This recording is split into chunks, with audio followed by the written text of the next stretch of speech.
By Director at Workmen's Attorneys, Neil Kirby. Neil, thank you very much for joining us and welcome to the program. Hi, good morning, Peter. Okay, so it's been a while in the making, this bill that's, I think, going to probably get passed quite soon, hopefully. What prompted it in the first place? What was going on? An international trend, actually. We are increasingly living in a society that's based on information trading. And we are a very vital trading partner of places in Europe, the European Union especially. And part of what is happening with trade is the exchange of information. And in order for us to keep up with trends, especially in Europe, or places like North America or New Zealand, we've had to put law into place to prove not only to our own citizens, but to authorities in Europe that we are able to protect and keep and hold on to and maintain and ensure the integrity of information. And we talk about the integrity of information. One of the things that annoys me intensely is that I might go to some place, sign up for something, and I don't even know which is related, but all of a sudden people have access to my mobile phone number, and the next minute, you know, we're getting all these messages coming on our on our phones. Is this the kind of thing that we're going to be protected from? Well, it's supposed to be. Yeah. I mean, you're supposed to look at this particular bill with the Consumer Protection Act. The two work sort of in a cooperative manner from the point of view of trying to protect information. Right.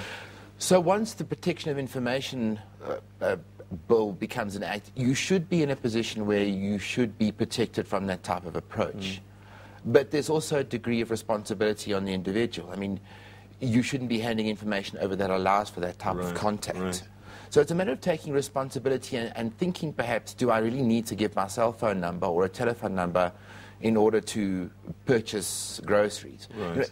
You know, is the information I'm being requested commensurate with what it is that I'm doing?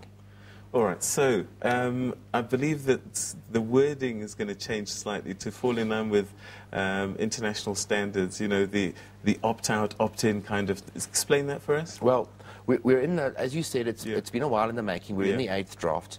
There is a lot of debate about opt-in, opt-out. Right. In fact, most people begin talking about opt-in, opt-out. The difference really being who has the obligation to decide not to receive information or to send information. Right. We don't know where this particular issue is going to land. Yeah. It looks like it's going to land on the side of the consumer, where you will be in a position probably to opt out on the basis that you can register with a registry under the Consumer Protection Act and say to everybody who might want to approach you, I don't want to be approached. Okay. That is probably going to be the strongest argument in your favor, or the strongest position you can take to refuse to receive information.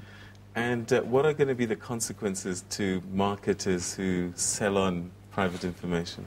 Well, I think the biggest consequence is going to have to be awareness.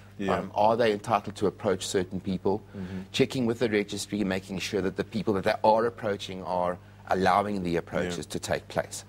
I don't foresee too much else other than dotting I's and crossing T's, really. It's more of an obligation issue than it is a potential downside to commerce or business. Can someone prosecute and someone go to jail if you sell my information? In the most extreme circumstances. The bill doesn't take you from 0 to 100. There are processes that have to be followed by the information regulator. There are particular procedures that the regulator can follow to ensure that there's compliance. So, yes, in exceptional circumstances where there is non-compliance with the very final process, you could probably find that imprisonment might await those who flout the law. Okay, well, Neil, it sounds like a great law in prospect, but obviously crossing T's and dotting I's is going to be quite a process. But, let's hope so, yeah. Thanks so much for your time and sharing your thoughts with us this morning. All right, that was Neil Kirby, who's a director at Workmen's Attorneys, talking to us about the new protection bill that's coming out for personal information. Now,